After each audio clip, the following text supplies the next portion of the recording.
Okay. And then moving on, we have our 3 detection capabilities. Matching indicates plagiarism. So you can find plagiarism from the internet or our CopyLeaks shared data hub. The best New York pizza here is an internet result. So I can review this text here side by side. The paraphrase text here is highlighted in yellow. So it is this yellow here. And when I click on it, I will be able to look at it side by side within the article. No need to Command F or anything like that. It will bring me down to the exact matching text here. The blue indicates omitted text. So let me just make this bigger. You'll see omitted for quotations, and that's why it is highlighted in blue. Again, that's indicating that we are not looking at any of that text in quotation or in quotation marks. The other type of source is the shared data hub. So anything that says your files, your organization, is indicating that someone within your organization has uploaded similar text. In this case, we have a couple words marked as identical and the rest showing paraphrased.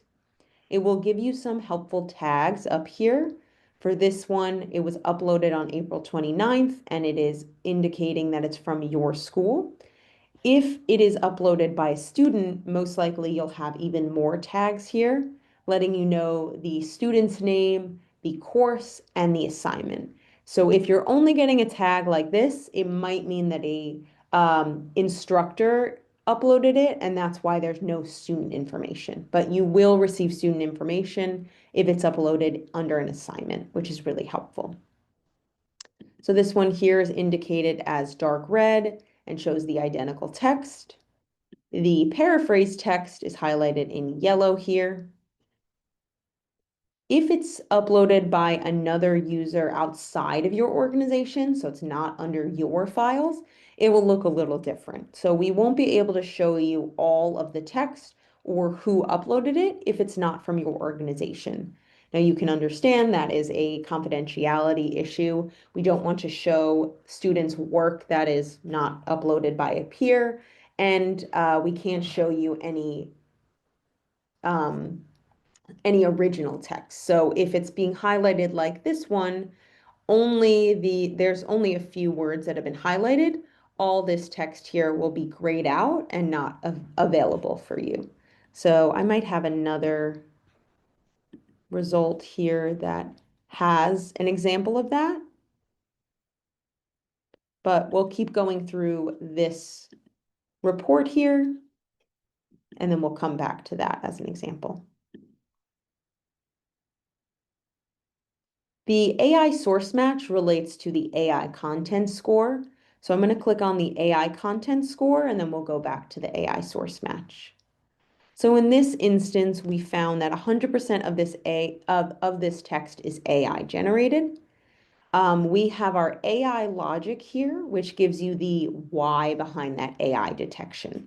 So this is really helpful in giving you a little bit of evidence or confidence about why we found something to be AI. So it's these two things here are not the only patterns and indications we have that AI is found, but there's some that are kind of easily understandable and can be shown on the report itself. So the first one is AI source match, which kind of relates back to matching. What we found is that AI is constantly reusing their work. So if I've asked ChatGPT in this case to write me a essay on New York style pizza, there's only so many times that AI can give me original content. So if something is highlighted as AI source match, it's indicated that AI has reused this content. So in this case, we found that AI has written this for my student, as well as it has been published on this website. So it's giving you a blend of plagiarism and AI to show you that without a doubt, this text has been plagiarized, and we also believe it to be AI. So we're finding that AI is reusing text. So the student might not realize that they're plagiarizing, when they're using AI. They might ask AI to write them an essay and not even realize that AI has either reused it or someone else has already published it on the internet, and then it's going to come up as plagiarized as well. So this is kind of like a dual detection to give you a little bit more assurance that this is in fact unoriginal to the student. So you see that under the match score here, as well as under AI content, and it'll bring you back under the matching results. So showing you here how that's kind of the dual detection working. The other AI logic that we have here is what we call AI phrases. What we found is that AI is constantly using specific phrases over and over.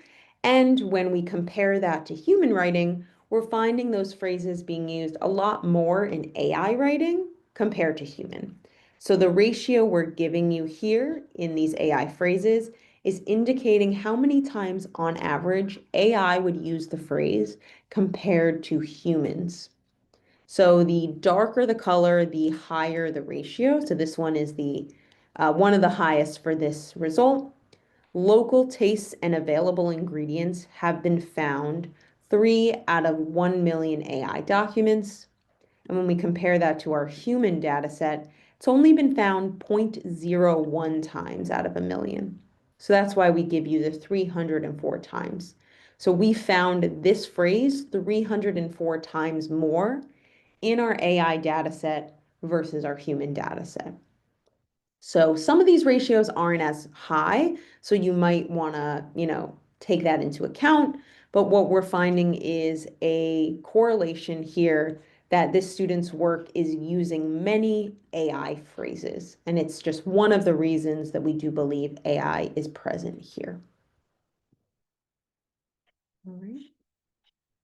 So there's also some AI resources at the bottom of this tab, which are super helpful if you're new to AI or just CopyLeaks in general. The first one will explain those two AI logic components, and the second one is an AI detector FAQ. So definitely recommend reviewing these when you're first starting out.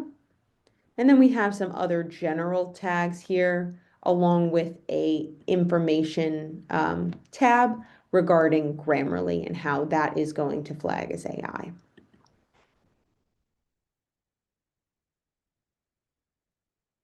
So just looking through the chat, looks like Amy has been covering those, so thank you so much. Yeah, so in terms of the beta that Amy already answered, the beta is not the AI tool. It's simply the asset processor within CopyLeaks. So how CopyLeaks is incorporated in D2L. That's the only beta there. Our AI method and our AI model has been live for several years and is constantly being updated. It actually was last updated a few weeks ago. So there's no beta aspect of the AI detection.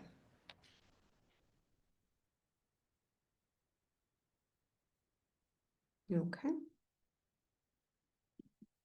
And then finally, we have the writing corrections. So these are some examples of the corrections we're giving the student. We will highlight the text and then give them the correction along with a little bit of explanation as well. So if I click on the correction here, it will say exactly what the correction is and why. So sentence fragment, when a group of words appears to be a sentence but is incomplete because of a lack of subject, predicate, or both.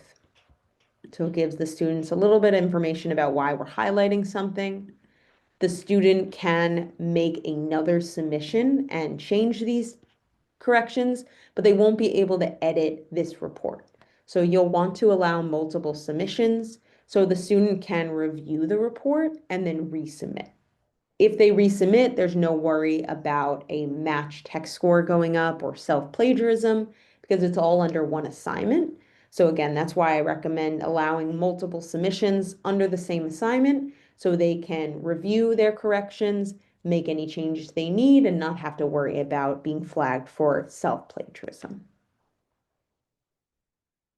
So this is what the corrections look like. Again, there's no way to accept the changes here. They would have to make them themselves.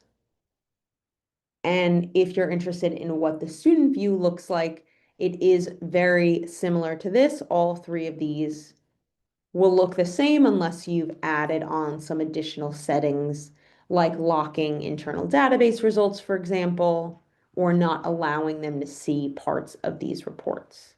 So I can show you guys what it looks like.